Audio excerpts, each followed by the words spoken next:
नमस्कार प्रिय विद्यार्थियों, वीके नॉलेज इलेक्ट्रिकल में आप सभी का स्वागत है। आईटीआई फर्स्ट ईयर के आपके सीबीटी एग्ज़ाम होने हैं और इलेक्ट्रिशियन फर्स्ट ईयर वाले बच्चों के लिए हम डे बाय डे आप क्लासेस प्रोवाइड करवा रहे हैं। क्रम वाइज चलते हुए हम आपको 15 क्लासेज प्रोवाइड करवा चुके हैं। इससे पहले 14 क्लासेज और भी हुई है।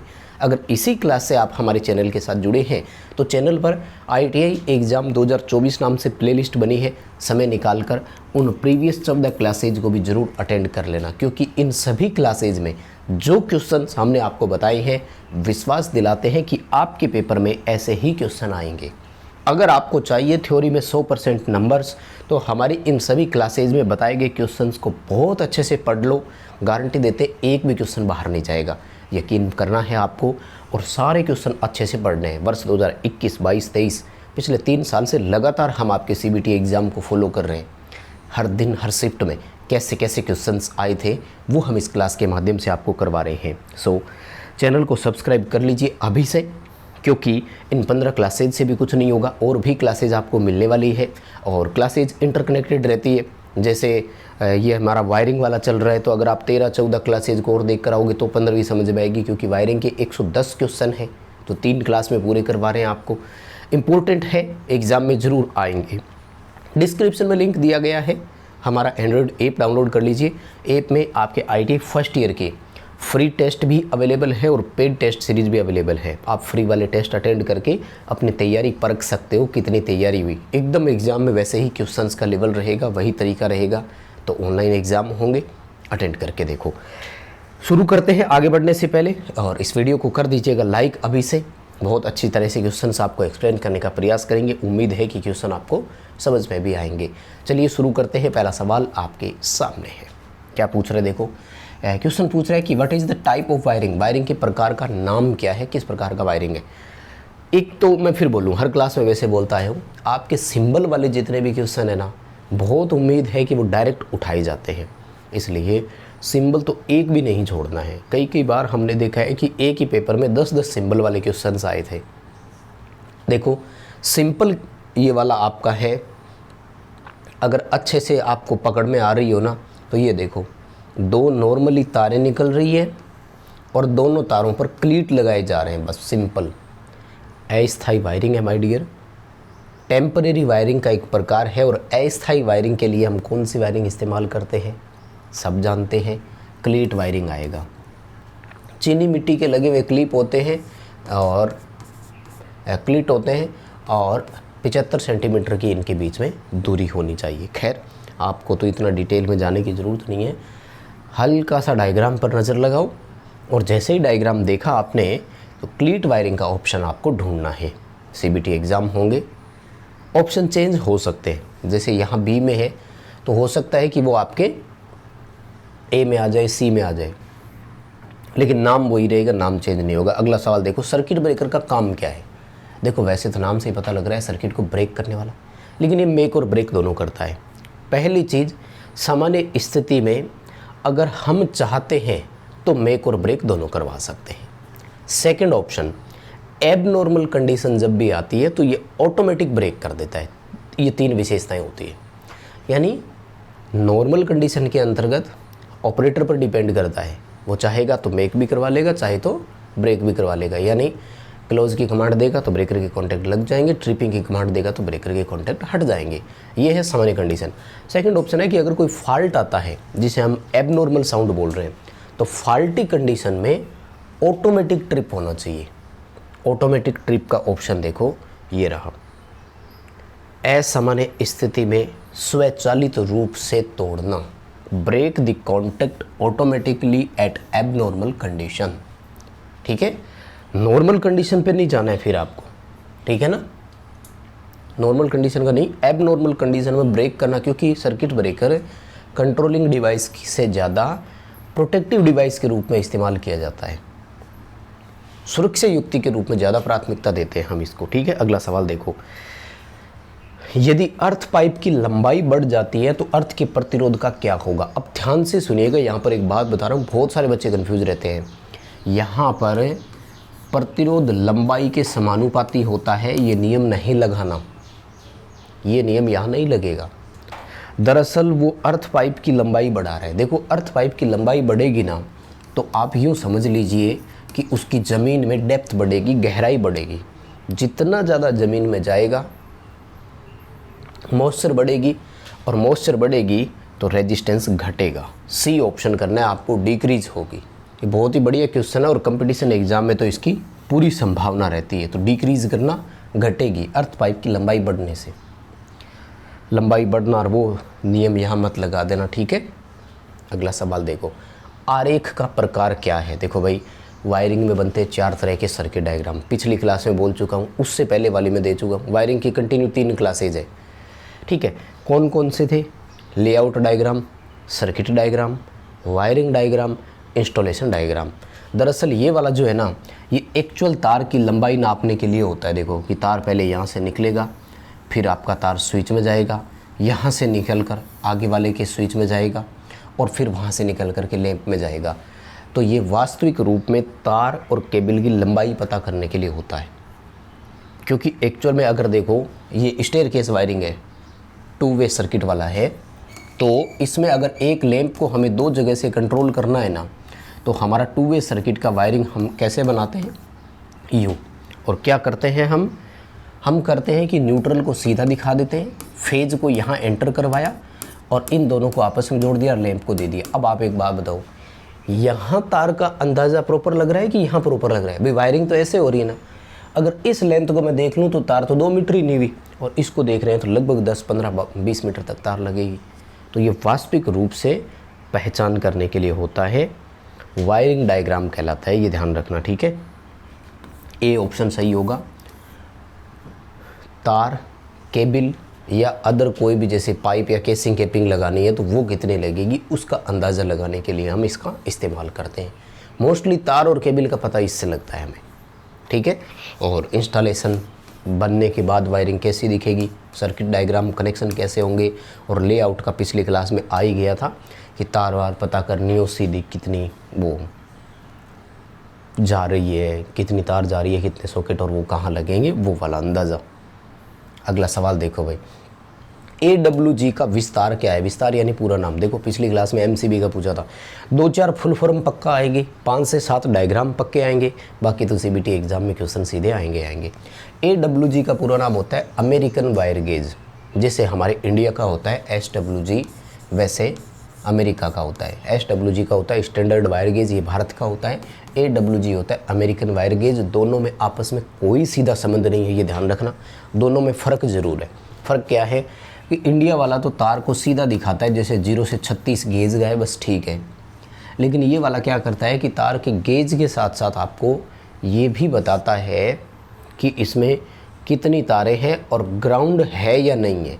तो इस पर तो मैंने एक पूरी डिटेल से क्लास दी हुई है थ्योरी की, अगर टाइम मिले तो उसको ज़रूर देख लेना। अमेरिकन वायर गेज आएगा, ए ऑप्शन है, ठीक है। बढ़िया क्वेश्चन है। माय डियर स्टूडेंट, आपने इस क्लास को अभी तक लाइक नहीं किया है, प्लीज़ वीडियो पर लाइक वाला बटन दबाइए। बहुत फ़र्क पड़ता है, हमें बहुत एहसास होता है आपके लाइक से। आपका एक लाइक हमारी इस क्लास को और ज़्यादा मोटिवेशन देता है, ज़रूर करना है। और चैनल को सब्सक्राइब कर लो, क्योंकि इसी तरह की कंटेंट आपको और देते रहेंगे। आपके एग्ज़ाम के कंटेंट प्रोवाइड करवाना जिम्मेदारी हमारी। एग्ज़ाम तक इतना मटेरियल दे देंगे कि 100% आपको स्कोर की हम कोशिश करवाएंगे। सवाल देखो, ECC का पूरा नाम, ये अर्थिंग वाला है, ध्यान रखना। पहले एक क्लास आई थी जिसमें हमने ECE पढ़ा था। मैं हर जगह दोनों को क्रॉस रिपीट कराता जा रहा हूँ ताकि आप कन्फ्यूजन में ना रहे। याद आ रहा है क्या? है ना। देखो ये वाला जो है ना, ये तो अर्थिंग तार का है, तो अर्थ कंटिन्यूटी कंडक्टर होता है, इसका पूरा नाम। बी ऑप्शन में रहा। कौन सा है? जो अर्थिंग के लिए हम लगाते हैं। GI का तार लगा सकते हो, गैल्वेनाइज्ड आयरन की तार लगा सकते हैं, जो अर्थिंग से लेकर घर में साथ में आती है। ECE का पूरा नाम है इलेक्ट्रोकेमिकल इक्विवेलेंट, विद्युत रासायनिक तुल्यांक, जो सेल और बैटरी से जुड़ा हुआ है।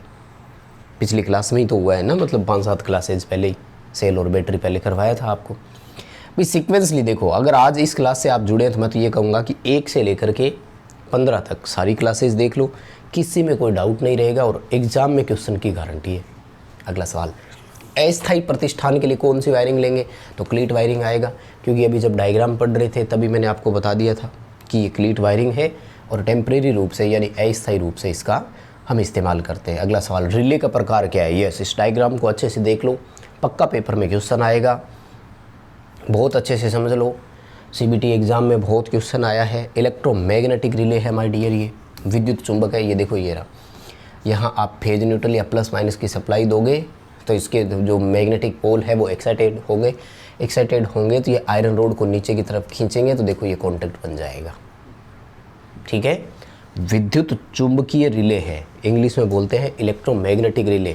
डायग्राम देख लो, क्वेश्चन पढ़ लो अच्छे से, उत्तर याद रख लो अच्छे से, आएंगे सीधे सीधे, ये भी ध्यान रखना। पेपर में क्वेश्चन की कहीं कोई चेंजेस होने की संभावना ही नहीं है, आपको सीधे सीधे क्वेश्चन देखने को मिल जाएंगे। चलिए जी, एक नया क्वेश्चन बताता हूँ। कौन कौन बच्चा कंपटीशन एग्जाम के हिसाब से इस क्वेश्चन को देख रहा है मुझे ज़रूर बताइए, क्योंकि जनरली हमारे साथ देखो कंपटीशन वाले भी बच्चे जुड़े हुए हैं। बहुत बढ़िया क्वेश्चन है ये, भर्ती परीक्षाओं में भी आ सकता है। मैं तो ये चाह रहा हूँ कि यहाँ उत्तर 30 मिली एम्पियर की है, वो करंट ट्रिपिंग वाली 30 मिली एम्पियर की जगह अगर कभी 40 मिली एम्पियर आ गई तो क्या करोगे? उत्तर कैसे निकालोगे बताओ? सवाल क्या पूछ रहे हैं? अर्थ फॉल्ट लूप इम्पीडेंस की गणना करो। देखो भाई, जेड निकलवा रहे हैं, जेड ज्ञात करने के लिए फॉर्मूला V/I होता है। ट्रिपिंग करंट तो दे रखी है, वोल्टेज तो है ही नहीं, बिना वोल्टेज के कैसे निकालें? क्वेश्चन गलत है? नहीं, क्वेश्चन में कोई एरर नहीं है। दो बातें बता रहा हूँ, ध्यान से सुनिएगा माय डियर। ELCB की जो ट्रिपिंग वोल्टेज है ना वो 24 वोल्ट होती है, एक तो ये ध्यान में रख लेना, लेकिन इसको कैलकुलेशन में शामिल नहीं करना है। ठीक है। सेकंड, आपको एक वैल्यू दी गई है, ध्यान से समझिएगा, बहुत इंपॉर्टेंट क्वेश्चन बता रहा हूँ। और जिनको लगे कि हाँ पहली बार समझ में आया बहुत अच्छे से, प्लीज़ वीडियो को लाइक ज़रूर करेंगे, कमेंट करके बताएंगे। सेकंड ऑप्शन ये कहा जाता है कि एक ELCB जब भी ट्रिप होती है तो आपके लूप का उस इम्पीडेंस, लूप कौन सा, जैसे मान लो सर्किट में ये हमारा लोड चल रहा था और यहाँ मान लेते हैं ELCB लगी हुई है, मान लेते हैं कि सर्किट हमारा यहाँ ग्राउंड हुआ है, यहाँ पे ग्राउंड हुआ है, तो ELCB का जो सर्किट बना है ना वो कहाँ से बना है? इतनी दूर से बना है, ये वाला सर्किट बना है। तो इस लूप का इम्पीडेंस जो आ रहा है ना वो वाला, वो कहते हैं कि उस लूप इम्पीडेंस को मिला करके लूप ट्रिपिंग करंट से गुना करके परिपथ की वोल्टेज 50 वोल्ट से ऊपर नहीं जानी चाहिए, क्योंकि ELCB 24 वोल्ट पे ऑपरेट ही होने लग जाती है, तो उसके लिए डबल वोल्टेज हो गई, इससे ज़्यादा नहीं तो ELCB पर रिस्क रहती है। समझ में है? वोल्टेज ट्रिपिंग लेवल के लिए जाती है वो किसी भी हालत में 50 वोल्ट से ऊपर नहीं जानी चाहिए, इस तरह से डिसाइड करना है आपको, वो ये कह रहे हैं। तो अब वोल्टेज का मान मिल गया ना आपको, 50 वोल्ट है, ट्रिपिंग करंट 30 मिली एम्पियर है, मिली में होता है 10 की पावर -3। अगले ही भाग में कैलकुलेशन करेंगे तो ये 10 की पावर 3 हो जाएगी, ऊपर जा कर के 30 का भाग दे दो माय डियर, उत्तर आएगा 1666 ओम। इतना आएगा, बी आएगा। बताओ सवाल समझ में आया क्या? कोई प्रॉब्लम नहीं है, होनी भी नहीं चाहिए, क्वेश्चन बहुत बढ़िया है। दोनों चीज़ें याद रख लेना, कमेंट करके दोबारा बता दो चाहो तो। ELCB की ट्रिपिंग वोल्टेज कितनी है? फॉल्ट करंट को लूप इम्पीडेंस से गुना करने पर ELCB की वोल्टेज किससे अधिक नहीं जानी चाहिए? दो आंकड़े हैं। अगला सवाल देखो, आरेख का नाम क्या है? फिर डायग्राम दिया है, ये तो रिपीट ही हो रहा है मुझे लगता है, पहले भी आया था। 2 2-वे स्विच लगे हुए, एक लैंप को कंट्रोल करना है, स्टेयरकेस वायरिंग बोलते हैं, शुद्ध हिंदी में सीढ़ियों की वायरिंग या जीने का परिपथ बोलते हैं। गोदाम वायरिंग में एक 1 वे होगा, बाकी 2 वे होंगे। टनल वायरिंग में सारे के सारे 2 वे होंगे। पिछली क्लासेज में इस क्वेश्चन पर चर्चा हो चुकी है, मुझे नहीं लगता कि आपको इस पर ज़्यादा मतलब वो करने की ज़रूरत है, क्या चर्चा करने की ज़रूरत है नहीं। देखो क्वेश्चन क्या पूछ रहे हैं भाई, सीलिंग रोज को किस सामग्री के तहत वर्गीकरण में वर्गित किया गया है? देखो अलग अलग थे, बांट चुके हैं। हालांकि इस क्वेश्चन में ना थोड़ा सा इन्होंने गलती कर दी, क्योंकि प्रीवियस क्लास में हमने सवाल पढ़ा था और उसमें एक दिया था कि उसमें से जनरल एसेसरीज में कौन सा आता है, और इन्होंने ऑप्शन दिया था सीलिंग रोज, एडेप्टर, न्यूट्रल लिंक, जो मैं उस क्लास में चर्चा भी कर चुका हूँ। अब प्रॉब्लम क्या है, यहाँ इन्होंने सीलिंग रोज को आउटलेट एसेसरीज में लिखा है। तो मेरे बात ध्यान से सुनना, CBT एग्ज़ाम में आपके वही उत्तर सही माने जाते हैं जो आपका निम्मी के असाइनमेंट में माना जाता है। नंबर लेने हैं, यानी हमें CBT एग्ज़ाम ITI वालों के हिसाब से चलना है, तो आपको इस क्वेश्चन का A उत्तर करके आना है। यानी अगर ये पूछे कि सीलिंग रोज किस में आता है, तब आउटलेट सामग्री करना है। और अगर वो वाला क्वेश्चन हो, क्वेश्चन देखना पड़ेगा, याद रखना पड़ेगा आपको, कि जिसमें ये पूछा गया था कि इनमें से कौन जनरल ऐसी सीरीज में आता है, तब सीलिंग रोज करना है, क्योंकि उस क्वेश्चन के और जितने भी ऑप्शन थे ना वो सब अलग थे। जैसे मैं आपको बताऊँ, सेफ्टी एसेसरीज तो इसमें फ्यूज आएगा, होल्डिंग एसेसरीज इसमें होल्डर्स आएंगे, जनरल एसेसरीज में अब न्यूट्रल लिंक एडेप्टर वो सब आते हैं, ठीक है ना। नियंत्रण उपसाधन था उसमें स्विच आते हैं, आउटलेट में सॉकेट आता है हमारा वैसे तो अब इन्होंने इसका ए दिया है, आपको ए ही करके आना है। क्वेश्चन देखो, ऑप्शन देखो, याद रखना है, ठीक है ना। हमें इनके हिसाब से चलना है, ये जो भी मानते हैं। अगला सवाल देखो, होम थिएटर वायरिंग और पावर वायरिंग के लिए अलग अलग रेसवेज की सिफारिश क्यों की जाती है। देखो सिंपल सी बात है, कंट्रोल और पावर वायरिंग हमेशा अलग अलग होनी चाहिए। इसको बोलते हैं सिग्नल इंटरफेरेंस को रोकना, क्योंकि दोनों में ना इलेक्ट्रोमैग्नेटिक वेव्स तो होती है। देखो दोनों तार का अपना अपना इलेक्ट्रोमैग्नेटिक फील्ड होता है, तो वो एक दूसरे को इंटरफेयर करते हैं। तो सिंपल सवाल इसका आएगा आपका, अवॉइड इलेक्ट्रिकल इंटरफेरेंस, ठीक है ना। विद्युतीय व्यतिकरण से आपको बचना है। व्यतिकरण बोल दो या इंटरफेरेंस बोल दो, इंग्लिश का शब्द है इंटरफेरेंस, ठीक है। सिग्नल इंटरफेरेंस भी आ सकता है, ऑडियो इंटरफेरेंस बोल देना, आवाज़ सही नहीं आएगी, फिर जो म्यूजिक सिस्टम है ना उसमें आपका वॉल्यूम सही नहीं है। अगला सवाल देखो, BIS bureau of Indian standard के अनुसार है, कठोर कंड्यूट पर थ्रेड की लंबाई कितनी है। देखो कठोर को इंग्लिश में रिगिड कंड्यूट बोल रहे हैं। ये रिगिड में दो आते हैं, स्टील का है कि कोई दूसरा वाला है। तो इसके लिए ना फिक्स होती है 11 mm से 27 mm होती है, ठीक है। अच्छा आंकड़ा है, याद रख लो। वैसे तो इसकी पूरी टेबल होती है, एक 4 अलग अलग वैल्यू याद रखनी पड़ती है, बट आप तो क्वेश्चन का आंसर याद रखो। आपके CBT एग्ज़ाम में सीधा क्वेश्चन होगा, आपको ये उत्तर करके आना है, ठीक है ना। जितने भी बच्चे फर्स्ट ईयर वाले देख रहे हैं, एक बार फिर बता दूं, ऐप डाउनलोड कर लेना और फ्री वाले टेस्ट अटेंड कर लेना। नहीं मिले तो वीडियो बनाया हुआ है उसको देखना, लिखना free test VK knowledge, YouTube पर वीडियो आ जाएगा, वीडियो देखकर फ्री टेस्ट अटेंड कर लेना। सवाल देखो, गैस टाइट विस्फोटक स्थापना के लिए किस प्रकार के कंड्यूट का इस्तेमाल करते हैं। रिगिड स्टील कंड्यूट आएगा भैया, जहाँ पर गैस वाला हमें इस्तेमाल करना हो, एक्सप्लोजिव यानी फटने की संभावना रहती हो। तो गैस में तो अपन मेटल का इस्तेमाल नहीं कर सकते, मेटालिक पाइप काम में नहीं लेंगे, स्टील का पाइप ही काम में लेंगे। बहुत ही बढ़िया क्वेश्चन है ये, पिछली बार आया हुआ है आपके CBT एग्ज़ाम में, अब फिर आ सकता है। क्वेश्चन पढ़ लो और उसका आंसर ध्यान में रख लेना, याद रखना पड़ेगा एग्ज़ाम तक आपको। देखो हाँ, आपके CBT एग्ज़ाम में क्वेश्चन एक एक आपके सामने होगा, कोई प्रॉब्लम नहीं होगी। अगला सवाल देखो, MCB में बायोमेट्रिक स्ट्रिप का काम क्या है। मिनिएचर सर्किट ब्रेकर इसका नाम होता है, ओवरलोड और शॉर्ट सर्किट दोनों से बचाता है, ध्यान रखना, ठीक है ना। ओवरलोड और शॉर्ट सर्किट दोनों से बचाता है। एक द्विधात्विक पत्ती होती है जिसका रेखीय प्रसार गुणांक होता है, गर्म होकर के हट जाती है, ठंडी होकर लग जाती है, जैसे हमारी थर्मल ओवरलोड रिले में होती है। तो काम क्या है, ओवरलोड प्रोटेक्शन से बचाना, ठीक है ना। ये इलेक्ट्रोमैग्नेटिक होती है, एक तरह से इलेक्ट्रोमैकेनिकल होती है, मतलब इसमें कॉइल भी होती है जो शॉर्ट सर्किट होने पर जैसे हाई करंट जाती है तुरंत ऑपरेट करा देती है, और धीरे धीरे करंट बढ़ने के मामले में बायोमेट्रिक स्ट्रिप होती है जो ओवरलोड पे ट्रिप करा देती है। दोनों होते हैं इसमें प्रोटेक्शन, ठीक है।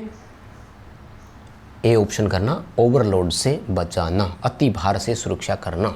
अगला सवाल, अवशिष्ट धारा सर्किट ब्रेकर यानी residual current circuit breaker RCCB के बारे में पूछ रहा है, किससे सुरक्षा प्रदान करता है। देखो RCCB या ELCB एक ही बात है। पहला उत्तर तो वैसे इसका ये बनता है कि लीकेज करंट होने पर हमें प्रोटेक्शन देता है। अब यहाँ पर दो चीज़ें हैं, ध्यान से सुनना। इसका उत्तर तो आएगा ए, झटके से सुरक्षा देना, इलेक्ट्रिक शॉक से बचाना, विद्युत झटके से बचाना। लेकिन बच्चे सोच रहे होंगे कि इसका डी क्यों नहीं कर सकते, प्रोटेक्ट फ्रॉम लीकेज करंट क्यों नहीं कर सकते, प्रोटेक्ट फ्रॉम लीकेज करंट क्यों नहीं कर सकते। तो सुनिएगा, यहाँ लीकेज करंट का मतलब क्या है कि धारा को लीकेज होने से रोकता हो, नहीं भाई, वो तो अगर हमारा इंसुलेशन फेल हो गया, फेज वायर बॉडी के टच में आ गया तो लीकेज करंट तो आएगा ही आएगा। जब लीकेज हो जाए तब किसी ऑपरेटर को या ह्यूमन बीइंग को झटका ना लगे, ये बचाना इसका काम है कि जैसे ही करंट लीकेज हुआ था, लीकेज होने पर उसको ट्रिप करवा दे सर्किट को, तो झटका लगने से बच गया। तो इसका काम इलेक्ट्रिक शॉक है। हालांकि मैं आपको बताऊं, बहुत सारे पेपरों में ये भी सही माना जाएगा, जब ये ऑप्शन नहीं हो तब ओवरलोड से बचाता है, शॉर्ट सर्किट से बचाता है, लीकेज करंट से बचाता है। ऐसे ऑप्शन जब आते हैं ना, तब इस ऑप्शन के साथ जाते हैं हम। क्लियर हुआ क्या? इतना रुक रुक करके डीपली कोई नहीं बताएगा, सिर्फ क्वेश्चन के अलावा कोई बात नहीं हो रही, शायद कंटेंट आपको शूट करेगा, ठीक है ना। दोस्तों तक ज़रूर पहुंचाइएगा, आपके फ्रेंड सर्किल में जितने भी फर्स्ट ईयर वाले हैं ना उनको भी दिखाइएगा ये क्लास। अगला सवाल देखो, वायरिंग के लूपिंग सिस्टम में फेज कंडक्टर कहाँ लगाया जाता है। देखो थोड़ा सा इस क्वेश्चन का आंसर में भी एरर है, इन्होंने इसका उत्तर माना है सॉकेट कनेक्शन, लेकिन पिछली क्लास में हमने लूपिंग मेथड का तो डायग्राम ही देखा था और बड़ा स्पष्ट क्लियर पता लग रहा था कि जैसे यूँ स्विच लगे हुए हैं ऐसे, तो लूपिंग तो स्विचों से ली जा रही थी, तो फेज कंडक्टर तो स्विच में लगता है हमेशा, है कि नहीं। सॉकेट कनेक्शन इन्होंने उत्तर किया है, आपको डी उत्तर के साथ ही जाना है, ये ध्यान रखना, हमें इनके उत्तर के साथ ही जाना है ताकि ये आपको सही वहाँ पर नंबर दे सके, सही मान सके, ठीक है ना। एग्जैक्ट आंसर वही माना जाता है जो आपकी असाइनमेंट में निमी मानता है, इसलिए थोड़ा ध्यान भी रखना पड़ेगा। अगला सवाल, वायरिंग सर्किट का एप्लीकेशन क्या है। देखो दो चीज़ें हैं, इस स्विच को तो जैसे ही मैं दबाऊंगा ना तो इस लैंप को देखो यहाँ से न्यूट्रल मिला, और अगर मैं इस तरह से सर्किट को देखूं तो मुझे दोनों लैंप सीरीज में नज़र आ रहे हैं, यानी इस टू वे स्विच की कंडीशन नीचे की तरफ हो तब दोनों सीरीज में है तो दोनों डिम जलेंगे। लेकिन मान लीजिए कि मुझे ये वाला स्विच ऊपर की तरफ नज़र आ रहा है, तो देखो इस लैंप को इधर से न्यूट्रल मिल रहा था, इधर से फेज मिल रहा है, इस लैंप को इधर से फेज मिल रहा है लेकिन यहाँ से कुछ ही नहीं मिल रहा, तो ये तो ऑफ रहेगा और ये पूरा प्रकाशित होगा। यानी कंडीशन बड़ी साफ समझ में आ रही है कि अगर दोनों जलेंगे तो डिम जलेंगे और एक जलेगा तो पूरा जलेगा, एक अगर ऑन होगा तो फुल प्रकाशित होगा, दोनों प्रकाशित होंगे तो डिम होंगे। तो ये रहा उत्तर, एक लैंप फुल जलेगा, दो लैंप डिम ऑपरेट होंगे। अच्छा क्वेश्चन है, कवर कर लेना, काम बहुत आएगा। अगला सवाल, होम थिएटर वायरिंग को पावर के साथ नहीं चलने देने का कारण क्या। देखो वापस रिपीट हो गया, लैंग्वेज बदल करके दिया है। पिछली बार इतना दिया था कि इलेक्ट्रिकल इंटरफेरेंस को रोकना, अब की बार देखो सीधा दिया है अवॉइड इलेक्ट्रिकल इंटरफेरेंस इन ऑडियो वीडियो, पूरा नाम दिए, बता दिया था मैंने, रेडियो गड़गड़ाहट करने लग जाएगा, सही से बजेगा नहीं आपका वो। और कितने लिंक क्लिप BIS के अनुसार किसी कार्डबोर्ड में होते हैं। एक बॉक्स जो आता है ना उसमें 100 लिंक क्लिप होता है, 100 की पैकिंग होती है बस। सिंपल सा सवाल है, कोई वैसे याद ही रखना है। अगला सवाल, BIS के अनुसार इस प्रतीक का नाम क्या है। देखो भाई पोजीशन कितनी निकाल रहा है, स्विच टर्मिनल 4, तो इंटरमीडिएट है। सिंपल भाषा में कौन सा है, इंटरमीडिएट है। ये आपका 1 वे है, ये आपका 2 वे है, ये आपका मल्टी पोजीशन है। डायग्राम इन क्लासेज में ही रिपीट करते हुए आ रहे हैं हम, कोई सवाल अलग से है ही नहीं। 300 वाट से ऊपर लैंप के लिए किस प्रकार का लैंप होल्डर काम में लेंगे। देखो 300 वाट तक जो हम काम में लेते हैं वो होता है 200 वाट तक हम काम में लेते हैं वो होता है बायोनेट केप, 200 से 300 में होता है एडिसन स्क्रू, 300 से ऊपर जाते गोलियत एडिसन स्क्रू। इस क्वेश्चन का आंसर बी है।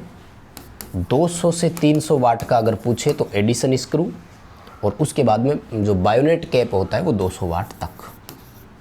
ठीक है, 3 क्वेश्चन बनते हैं लैंप होल्डर क्वेश्चन के, तीनों को याद रखना, एक से बढ़कर एक है। अगला सवाल, फ्यूज किस प्रकार के सामान के अंतर्गत आता है। तो फ्यूज सुरक्षा साधन में ही आएगा। अब ये साधनों वाले रिपीट हो रहे हैं बार बार, और स्विच वाले फ्यूज वाले पर चर्चा बहुत बार हो चुकी है। उचित कार्य और बुनियादी फंक्शन के लिए कौन सा लेते हैं। तो इसे फंक्शनल इंसुलेशन बोलते हैं, किसी तार पर लगने वाले पहले इंसुलेशन को। प्राइमरी इंसुलेशन भी बोल सकते हो, वैसे तो इसे प्राइमरी इंसुलेशन भी बोल सकते हो, लेकिन यहाँ पर फंक्शनल बोला गया है, यानी कार्यात्मक इंसुलेशन, जिसका मेन बेसिक फंक्शन होता है, जिसे काम करना होता है। पोर्टेबल उपकरणों को हमें सप्लाई देनी है, कहाँ से देंगे भाई, आउटलेट उपकरणों से देंगे। ठीक है ना, सॉकेट वगैरह उससे सप्लाई देंगे। पोर्टेबल इक्विपमेंट होते हैं, जैसे जिसको कहीं भी उठा कर ले जाओ, यूज़ कर लो। जैसे टेबल फैन हमारा है तो पोर्टेबल इंस्ट्रूमेंट की श्रेणी में आएगा। ठीक है माय डियर स्टूडेंट, सारे क्लासेस ये वायरिंग वाले क्वेश्चन कंप्लीट हो चुके हैं। लगभग 110 क्वेश्चन हमने आपको करवाए हैं। तीनों क्लासेस ज़रूर देखना, वीडियो को लाइक ज़रूर करेंगे। चैनल से पहली बार जुड़े हैं तो सब्सक्राइब कर लीजिए। डिस्क्रिप्शन में लिंक है, हमारा ऐप डाउनलोड कीजिएगा। ऐप में फ्री टेस्ट अवेलेबल है, उनको अटेंड कर सकते हैं। साथ ही टेलीग्राम भी ज्वाइन कर सकते हैं। बहुत धन्यवाद।